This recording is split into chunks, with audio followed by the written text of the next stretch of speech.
আপনি কি যুদ্ধটাকে সঠিক সিদ্ধান্ত বলছেন নাকি সিদ্ধান্তটা আসলে ভুল ছিল?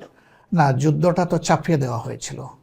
এই কারা যুদ্ধের চাপিয়ে দিয়েছে? পাকিস্তানিরা, পশ্চিম পাকিস্তানিরা এবং সামরিক শাসকের ব্যর্থতার কারণে এই যুদ্ধ করা ছাড়া তো কোনো উপায় ছিল না। কিন্তু যুদ্ধের প্রেক্ষাপট এতটাই জটিল হয়ে গেল, যখন এই যুদ্ধে সরাসরি ভারত আশ্রয় এবং সাপোর্ট দিতে লাগলো, তখন আমি তো সেই দল তখন করতামও না, আর আমার বয়সও তখন ম্যাচিউর ছিল না।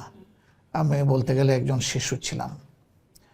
অল্প অল্প যা বুঝতাম, তখন যা দেখেছি যে বাংলাদেশে অনেকগুলা ধর্মীয় বা মুসলিম জাতীয়তাবাদী ইসলামী দল ছিল, এর মাঝে জামাত ইসলামী একটা। জামাতে ইসলামীর নীতি আদর্শ বক্তব্য হয়তো জনগণের মধ্যে এই দলগুলোর মধ্যে একটু বেটার মনে হয়েছে বলে অল্প কিছু ভোট মানুষ জামাত ইসলামীকে দিয়েছে, অন্য কোনো দল পায়নি বললেই চলে।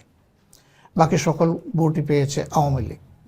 তো জামাত ইসলামী কিন্তু প্রথম দল যখন ভুট্টো সাহেব এইরকম হঠকারী দাবি উত্থাপন করলেন, তখন এর প্রতিবাদে বায়তুল মুকাররম থেকে প্রফেসর গোলাম আজমের নেতৃত্বে মিছিল বের হলো এবং দাবি করা হলো যে নির্বাচিত দলের হাতে ক্ষমতা দিতে হবে। আওয়ামী লীগ আমাদের মুখামুখি সংগঠন ছিল তখনও, কিন্তু গণতান্ত্রিক মূল্যবোধকে সম্মান করে তখন জামাতের ইসলামের পূর্ব পাকিস্তান আমির এই দাবি তুলেছিলেন। পরবর্তী পর্যায়ে এটা হলো না।